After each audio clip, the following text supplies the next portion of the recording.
पानी पूरा बाहर निकल गया और उसमें स्वच्छ पानी हो गया। तो यही गति हमें मनुष्य को भी करना चाहिए कि हमारे अंदर जितने भी गंदे विचार हैं, कुकल्पनाएं हैं, उन कल्पनाओं को बाहर करने के लिए हमें अच्छी कल्पनाएं, अच्छे विचार, अच्छा ज्ञान अंदर भरना शुरू कर दें। अगर आपने अच्छे विचारों को अंदर शरीर में उतारना शुरू कर दिया तो निश्चित ही गंदे विचार बाहर निकलना शुरू हो जाएंगे और एक दिन आप अपने आप स्वच्छ हो जाओगे। इसके क्रम में वेदों में भी कहा गया है, धृति क्षमा दमो सत्यम सोच में इंद्रिय निग्रह धीर विद्या सत्यम अक्रोधा ये 10 एकम मनुष्कृत गुणस्य। ये 10 गुण मनुष्य में होनी चाहिए, तब तो वो मनुष्य की डिग्री पा सकता है।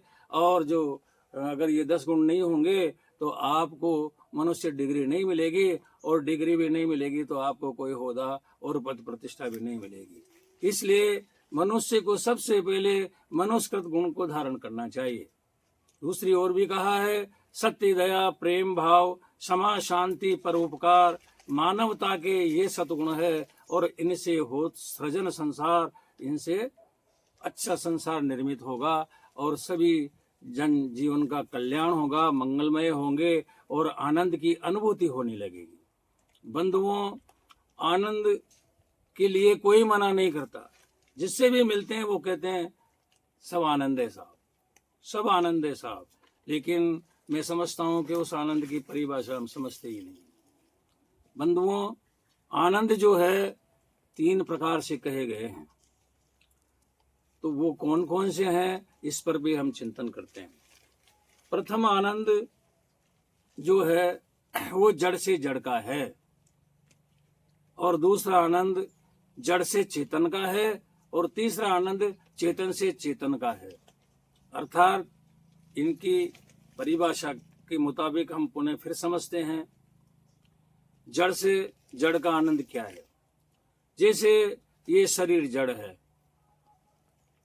और जो भोजन, जो भी कोई मिष्ठान वगैरह कोई हम ग्रहण करते हैं वो भी जड़ है, और ये जब उसे ग्रहण करते हैं तो ये जड़ शरीर उस स्वाद का जो है अनुभव करता है कि आनंद आ रहा है। दूसरा आनंद ये है कि जड़ से चेतन का आनंद, अर्थात जो मिष्ठान या कोई अच्छी चीज हम ग्रहण कर रहे हैं उसका अनुभव चेतन आत्मा कर रही है कि इसमें रसकस है या रसासन है, स्वादिष्ट है या ये चरका मीठा कैसा है, ये अनुभव हमारे शरीर में चेतन आत्मा करती है। और तीसरा आनंद है चेतन से चेतन का आनंद, जो इस जगत को छोड़कर जो चैतन्य परमात्मा है, जो सर्वव्यापी परमात्मा है, जो सर्वदेशी परमात्मा है, जो अंतर्यामी परमात्मा है, जो विश्व आत्मा है, और जिसे वेदों में विभू चित्तहा के नाम से कहा है, अणु चित्तहा के नाम से कहा है। और इसका अभिप्राय यह है, विभू चित्त का मतलब है जैसे आकाश में सारे ग्रह, बड़े बड़े ग्रह विचरण कर रहे हैं, इसी प्रकार से वो ब्रह्म इस आकाश से भी बड़ा है, और ये आकाश से सारे ब्रह्मांड उसी परमात्मा में, उसी ब्रह्म में विचरण कर रहा है। इससे कहते हैं विभू चित्तः, सबसे विशाल जिससे कोई विशाल नहीं है। फिर वेद में ये भी कहा है कि वो अणुचित्तः भी है। अणुचित्त का मतलब है कि सबसे छोटी चीज जगत में अणु और परमाणु, द्रणु और त्रिश्रेणु है, लेकिन वो परमात्मा इनसे भी ज्यादा सूक्ष्म है, तभी वो इन अणु परमाणुओं को कैच करके जगत की रचना कर सकता है। तो इसलिए वेदों में उस परमात्मा को विभूचित्त और अणुचित्त कहा है, और सर्वव्यापी कहा है, सर्वदेशी कहा है, सबका दृष्टा कहा है, और नित्य कहा है, और अनादि कहा है, और अंतर्यामी कहा है। इस प्रकार से निरंतर रहने वाली वो शक्ति जो ब्रह्म के नाम से उसको कहा गया है। तो उसी चैतन्य ब्रह्म का हमारे में विद्यमान ये जो बोलने वाला आत्मा है, ये भी चैतन्य है, और ये चैतन्य ही उस चैतन्य का अनुभव कर सकता है। हमारे ये आंखों की बस की बात नहीं है कि ये आंखें उस ब्रह्म को निहार ले, देख ले, क्योंकि आंखें स्वयं माया जनित है। यानी कि प्रकृति की वस्तु है, और प्रकृति की वस्तु होने से उस चैतन्य परमात्मा को ये नहीं निहार सकती, नहीं देख सकती। उसको केवल अगर अनुभव करने का काम है, उसे जानने का काम है, वो केवल चैतन्य आत्मा का ही काम है, क्योंकि वो चैतन्य का आपसी संपर्क कर सकते हैं, और वही चैतन्य आत्मा उस चैतन्य ब्रह्म को जान सकती है। ये जानना ज्ञान है, और इसके जो विपरीत है वो सब अज्ञान है। इसलिए मैं हूँ कौन, कौन है मेरा, ये नहीं किसी ने जाना। और कोई माने नेता अभिनेता खुद को, और कोई माने धन का दीवाना। मैं हूँ कौन, कौन है मेरा, ये नहीं किसी ने जाना। यही जानना ज्ञान है, और इसे जानना ही इंसान का काम है। अगर हम मनुष्य हैं और मनुष्य जीवन को साफल्य करना है, सफल बनाना है, और मनुष्य जीवन के द्वारा अपने आत्म कल्याण करना है और उद्धर्व गति में जाना है, तो ये बातें, ये ज्ञान, सत्य ज्ञान जरूर अपने अनुभव में लाओ, इसे सुनो, इसे आत्मसात करो। दृष्टा और दृश्य का ज्ञान करो, आदि और अनादि का ज्ञान करो, नित्य और अनित्य का ज्ञान करो, जड़ और चेतन का ज्ञान करो, और यही ज्ञान से आपको जो है ये पता लगेगा कि वास्तव में मनुष्य योनि उत्तम है, या इसके द्वारा हमारी आत्म कल्याण हो सकता है, या ये ऐसा साधन है, ऐसा अवसर है जो अन्य योनियों को सुलभ नहीं है। मात्र केवल और केवल ये मनुष्य को ही सुलभ है, क्योंकि गीता के अंदर कृष्ण अर्जुन संवाद के अंदर भगवान कृष्ण ने भी ये कहा, द्वे भूत सर्गो, यानी ये दो प्रकार की योनियां हैं, एक उभय योनि है और एक भोग योनि है। और ये उभय योनि मनुष्य की योनि है। इसी योनि के अंदर वो अवसर प्राप्त है जो परमात्मा का ज्ञान कर सकते हैं, जो प्रकृति का ज्ञान कर सकते हैं, जो अपना जीवात्मा का ज्ञान कर सकते हैं, जो आत्म कल्याण कर सकते हैं, और वो जो मोक्ष में जा सकते हैं, वो मनुष्य से देवता बन सकते हैं, और भी जो अनेक प्रकार की जो उत्तम गतियों को प्राप्त कर सकते हैं। ये केवल अवसर अगर कोई है तो मनुष्य योनि के अंदर ही है, इससे अलग हट करके और कोई चांस नहीं है, कोई चांस नहीं है। इसीलिए रामायण में कहा है, बड़े भाग मानुष तन पावा, और सुर नर मनुष्य ग्रंथन गावा। ये बड़े भाग्य से मिलती है। समझो कि हम 184 योनियों को भोग करके कष्ट दुख भोगते भोगते भोगते भोगते आज हमारा जो समय आया है, ये बड़ा उत्तम समय है। और इस उत्तम समय के अंदर अगर हम चूक गए, इस अवसर से चूक गए, तो फिर हमारा हाथ में ये अवसर नहीं आने का। इसलिए सभी से निवेदन है कि सब भाई इस जगत में मनुष्य योनि पा करके और इसके द्वारा मिलने वाले लाभों को अर्जित करें। ये सबसे ज्यादा मूलभूत बात मनुष्य जीवन के लिए है। और बाकी तो सब मिलने और बिछुड़ने वाला सामान है।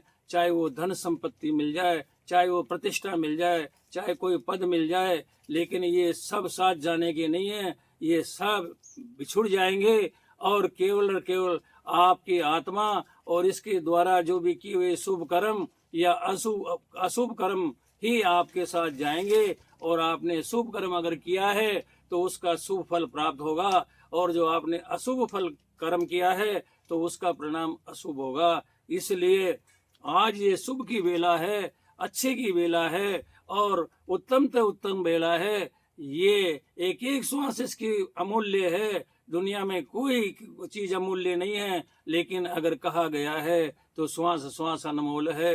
वृथा श्वास मत खोए, ना मालूम किस श्वास में आना और जाना होए। भाइयों, ये मत समझना कि बड़ा जटिल विषय है या कोई पहाड़ है या हम इसे प्राप्त नहीं कर सकते। ऐसा तो कुछ है ही नहीं। आपने इसको प्राप्त तो कर रखा है, लेकिन हमारी समझ से बाहर है।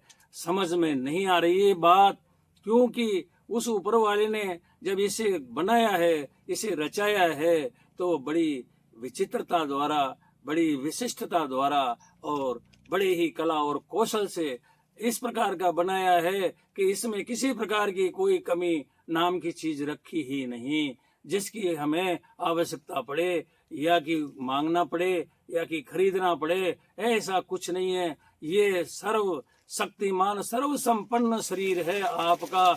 इसमें अनेक प्रकार के जो है यंत्र आपके लगाए गए हैं। अगर आप उनका उचित प्रयोग करोगे तो मार्ग उचित खुल जाएगा, और अनुचित प्रयोग करोगे तो मार्ग अनुचित ले जाएगा। इसलिए उचित मार्ग की ओर आइए, उचित खाना करें, उचित पीना करें, उचित है जो सोना और बिछोना हो, उचित ही विचारधारा हो, उचित ही काम हो।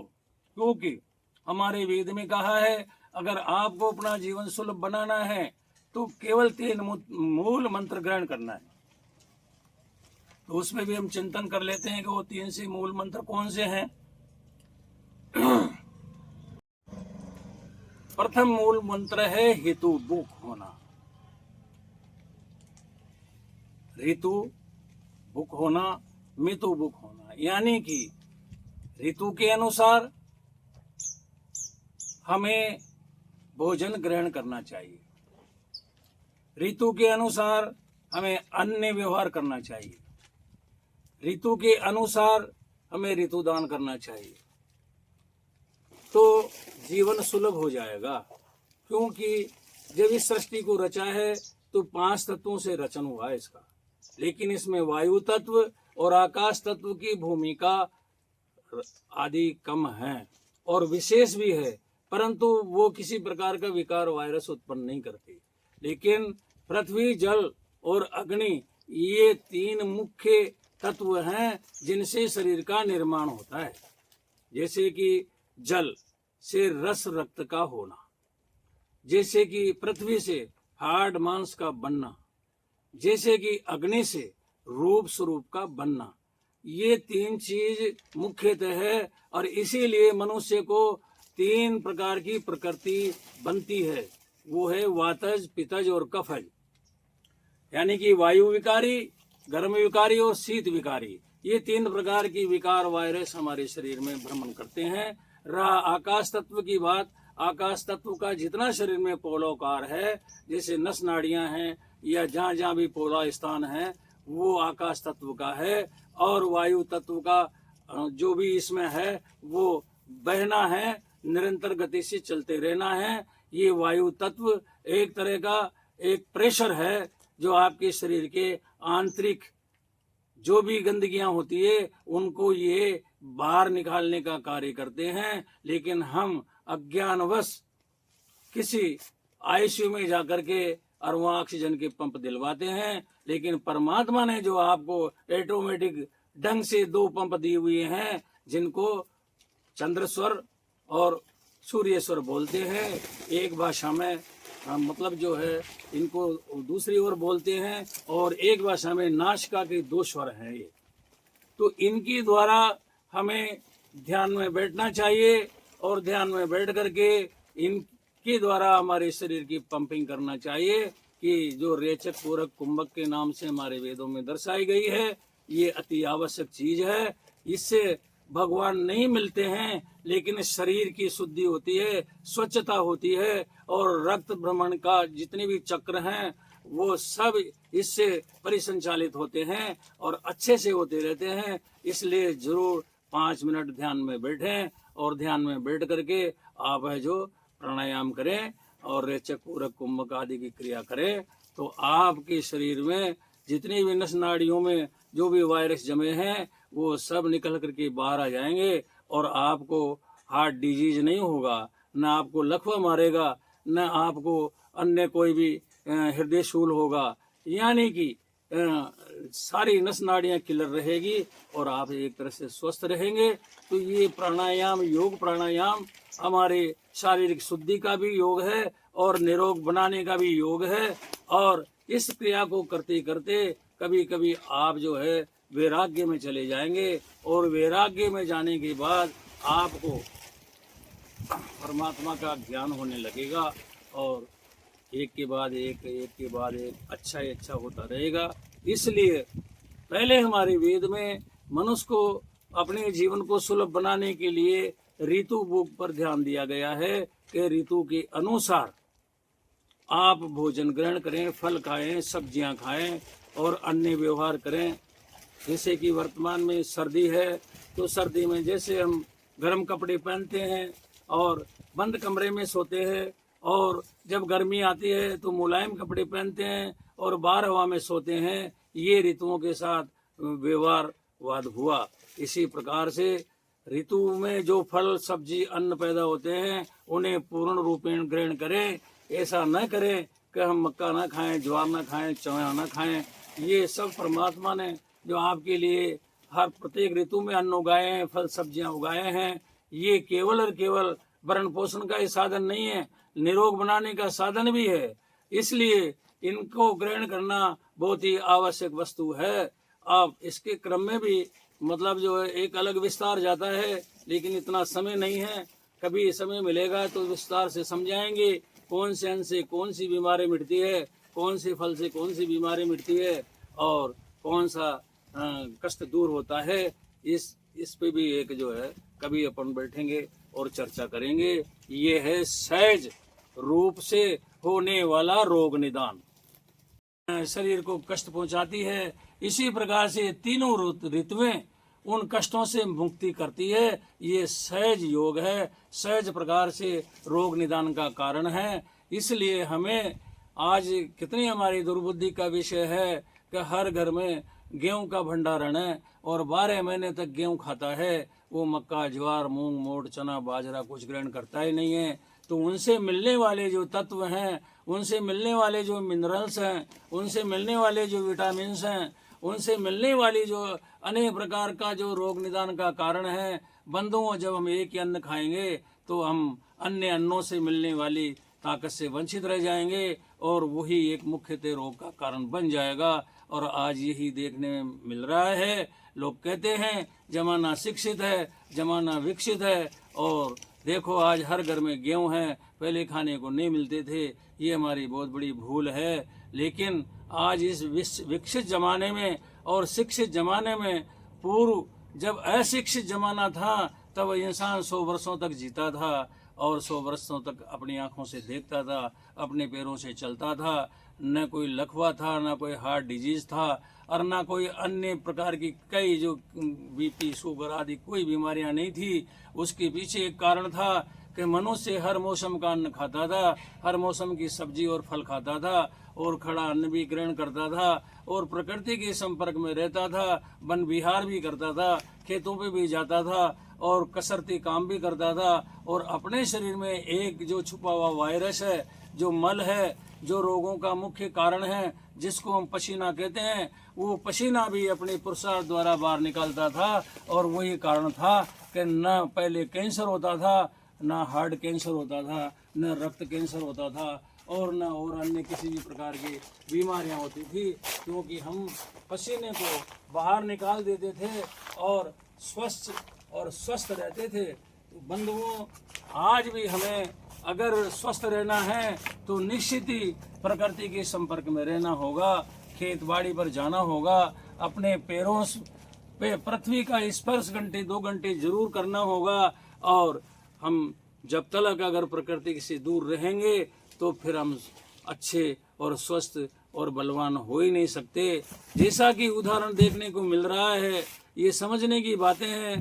तो आज जो जंगलों में प्राणी हैं, शेर, चीते हैं, हाथी, घोड़े हैं, सिहार है, सुअर है, या अनेक प्रकार के कीट पतंग आदि हैं, वह आज प्राकृतिक तरीके से ही अपना जन्म मरण उनका हो रहा है, और अपने यहाँ पे जो रोग निदान हो रहा है। लेकिन कहीं अगर हम देखते हैं तो वो दुखी मनुष्य ही पाया जाता है, या मनुष्य के संग रहने वाले प्राणी पाते हैं। जैसे कि गाय और भैंस, अगर रोग कोई है तो वो मनुष्य में है या गाय भैंस में है, और उसका पीछे सबसे प्रमुख कारण मनुष्य ही है और कोई नहीं है। क्योंकि ये मनुष्य जिसको विकास कह रहा है वो एक विनाश का कारण है। वो पूर्वजों को जो कोस रहा है वो उसका अज्ञान है। लोग कहते हैं पहले के लोग पसीने में भीगे रहते थे, बहुत परिश्रम करना पड़ता था, बहुत भाग दौड़ करनी पड़ती थी। लेकिन भाई वो इतना सब कुछ करने के बाद भी 100 वर्ष तक जीते हैं। आप तो बैठे बैठे खा रहे हो, और अनेक प्रकार के आपके ये जो द्वापर युग के लाक्षागृह बने हुए हैं। इन लाक्षागृहों में जल रहे हो, ये चाहे ठंडी लामे जल रहे हो या गर्म लामे जल रहे हो, लेकिन जल रहे हो, ये तुम्हारे लिए एक हानि का कारण है, रोगों का कारण है। आज जिस प्रकार आप फ्रिज का पानी पी रहे हो, ये पानी आपके रोगों का कारण है। कूलर की हवा में बैठे हो, ये भी रोग का कारण है। गाड़ियों में, पैक गाड़ियों में बैठते हो, ऑक्सीजन नहीं मिलने का कारण भी रोग का कारण है। और उसमें जो एसी चलाते हो, वो भी रोग का कारण है। रोगों के अनेक कारण हैं बंधुओं। इन कारणों से कब मुक्त होगे, जब ही जाकर के आपके रोग निदान होगा। अन्यथे जो आज एलोपैथिक इलाज चल रहे हैं, ये सब भी विनाश का और पतन का कारण है। इसलिए आप प्रकृति के संपर्क में आओ और जो प्राकृतिक औषधियाँ आपकी पूर्व से परमात्मा के द्वारा दी है, उनका उपयोग करो। और औषधि रोग निदान में आइए, और एक्यूप्रेशर रोग निदान में आइए, और आप अन्नों से रोग निदान में आइए, फलों से रोग निदान में आइए। आज अगर ऐसा नहीं आपने किया, और ये जो जिस प्रकार से सरकारों द्वारा हर जगह बड़े बड़े हॉस्पिटल और अनेकों किस्म की डॉक्टर स्पेशलिस्ट जो तैयार किए जा रहे हैं, इनसे रोग निदान नहीं होने का आप भी सोच रहे होंगे। जैसे त्रेता में जस जस सुरसा बदन बढ़ावा, तास दुगुन कभी रूप दिखावा। सुरसा और हनुमान जी की जब कंपटीशन हुआ, तो आखिर हनुमान जी को हार मानना पड़ा, और हार मान करके मशक समान रूप कभी धरो, और वो छोटी बन करके अपना रास्ता उन्होंने तय कर लिया। इसी प्रकार से आप ये आज जो विदेशी दौड़ के अंदर जो आप आ रहे हो, जिसको विकास कह रहे हो, ये भाई हिंदुस्तान का विकास नहीं है, ये हिंदुओं का विकास नहीं है, ये सनातन का विकास नहीं है। आज सनातन का नाम ही नाम रह गया है, हिंदू का भी नाम ही नाम है, लेकिन हिंदू विचारधारा हमारे में है नहीं कि हिंदू विचारधारा क्या थी। जब हिंदू विचारधारा नहीं है, तो भला हम हिंदू भी कैसे हो सकते हैं। हमारा खान पान पाश्चात्य जगत का है, शादी विवाह पाश्चात्य जगत का है, हमारे जो कहीं जन्म दिवस पाश्चात्य जगत का है। हर प्रकार के जितने भी कार्य हैं, सगाई हो, लगन हो, या कोई भी नाचना कूदना गाना बजाना, सब पाश्चात्य पद्धति हावी हो गई। लगता तो ऐसा है हमारी माँ तो माँ नहीं रही, डायन हो गई, और विदेशी माँ हमारी माँ हो गई। ये हमारे लिए कितना दुर्भाग्य का विषय है और कितना अज्ञान का कारण है कि आज विदेशी लोग तो हमारे सनातनिक पद्धति को ले जा रहे हैं चोरी कर करके, और उसको मान रहे हैं और उसके अनुसार जो चल रहे हैं। लेकिन हमारा दुर्भाग्य है कि हम विदेशी चाल में, विदेशी खान पान में, विदेशी अनेक प्रकार की कुकर्मों से हम लिपायमान हो रहे हैं, और यही केवल विकास है।